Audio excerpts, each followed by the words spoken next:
It's supposedly the segment where you learn and earn, and that sort of hasn't been the case the last few weeks, Rocky. It's time to get into some betting, and our tips have been pretty awful. We do apologise to the punters. On a quick turnaround this week with the Anzac Day games fast approaching, but how'd you go last week on the tips, mate?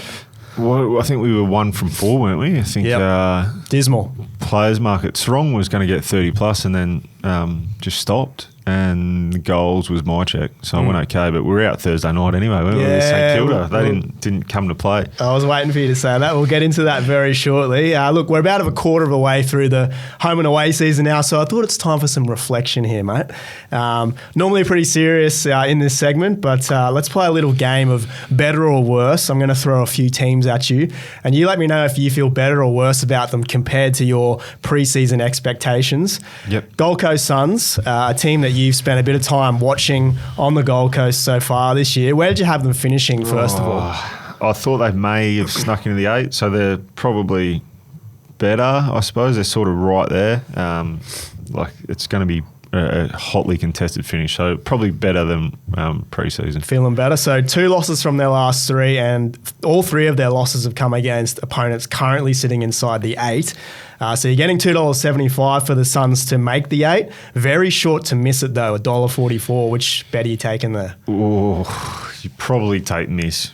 Yep. Probably take miss. Happy to take miss. All right, let's go Freo. Where'd you have them finishing? I know you were... I thought that'd be, horrible. So I think I had Longmuir sort of getting the arse. Yeah, you beat me to it.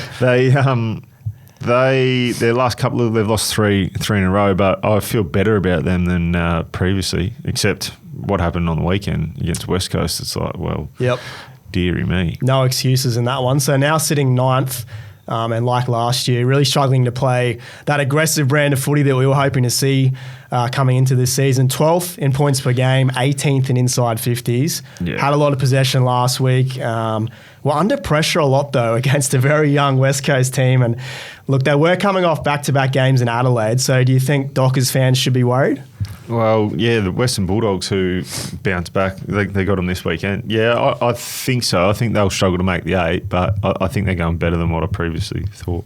Odds-wise, you're getting $1.50 for Freo to miss the 8, $2.50 for them to make. The final team I want to get your thoughts on here is the Bombers. Did you have Essendon inside the finals this year? No, I don't think they will either. Just their percentage is 92. Like they've won the 4 out of the 6 games, but just a really low percentage team. So they're probably lucky in a couple. Like they could have potentially lost on the weekend, even though they dominated that game against the Adelaide Crows. But I would feel better. They've won 4 out of 6. So, but I think they'll still miss finals. Currently sitting 7th on the ladder at 4-2. Brad Scott said a few weeks ago that they're not about sugar hits this year at Essendon, but we have had a few of them, I guess.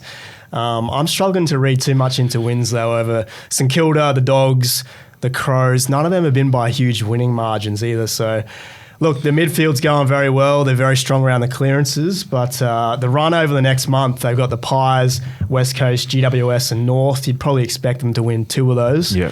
So it's $3.50 for the Bombers to make the 8, $1.28 to miss. Sounds like you're happy to take the very short price on them to miss. $1.28, yep. Let's get into some Brownlow chat. We haven't done this for a few weeks. Not a lot to talk about atop the market.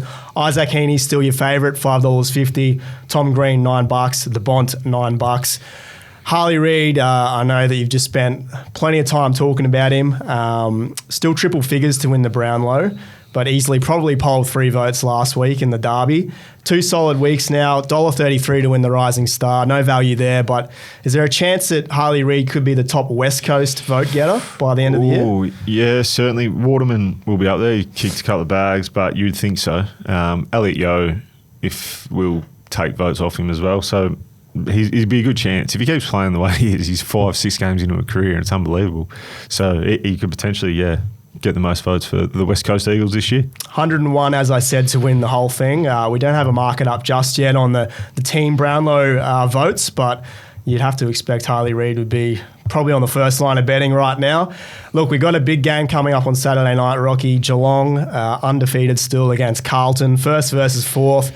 Should be a big crowd at the G Saturday afternoon. Almost even money on offer. You can take $1.80 for the Cats, $2 for the Blues. Blues have won 3 in a row against the Cats coming in, and both coming off big scalps last week. Blues beat the Giants, Cats beat the Lions up here at the Gabba. Injury news to note, Tom Stewart currently 50-50 to play with that concussion. Where are you leaning on this one? To Carlton. I think Carlton will get the job done. Geelong were good and have been impressive all year. They sit on top of the ladder, haven't lost a game, but I think Carlton, will get this done. As you said, I don't think Stewart plays because I think he went off with concussion, so he'd have to miss at least 11 days, so he won't play in that one, and that's probably the reason I lean towards Carlton.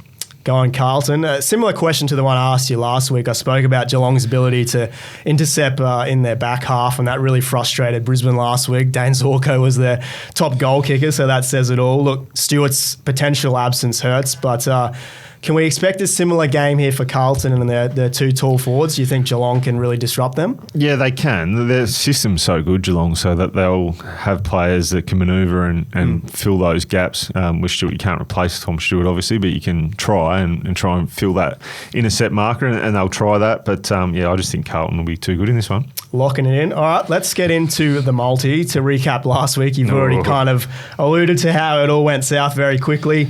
I took the Saints to win on Thursday night over by 5 minutes in. You texted me saying, what's going on here? And it was, pretty grim watch. Oh, how bad was that? Yeah, good.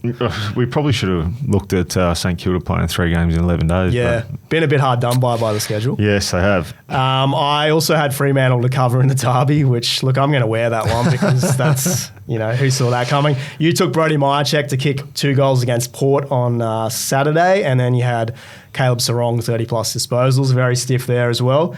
This week, we're recording this on a Monday, so we don't have any player markets to go through yet, so we're going to have to stick to match betting. Yep. Talk us through your legs, mate. I'm going to go GWS to head-to-head against the Lions on Thursday night. I think Brisbane heavy legs from that game, 4-5 day turnaround, and Carlton head-to-head against Geelong. Putting your money where your mouth is there. I've gone the Crows to cover against North Melbourne, which 29.5 point line does look a bit long when you consider how Adelaide's been playing. But look, North just gave up a ton of goals to Hawthorn and made Jack Gunston look like he did 6 years ago. So I'm happy to take the line there. And I'm going to go the under between Fremantle and the Bulldogs. 2 sides that are pretty prone to kicking low scores and kicking plenty of behind. So to recap the multi this week, we've got GWS head-to-head against the Brisbane Lions. We've got the Crows to cover against North Melbourne. You've gone Carlton head-to-head against the Cats, and I have the under in the Dockers and the Dogs. All up, we're getting $14.14. Juicy. Very juicy. You can find that multi in the Neds app under the AFL special section. Good chat as always, Rocky. Good on you, Ryan.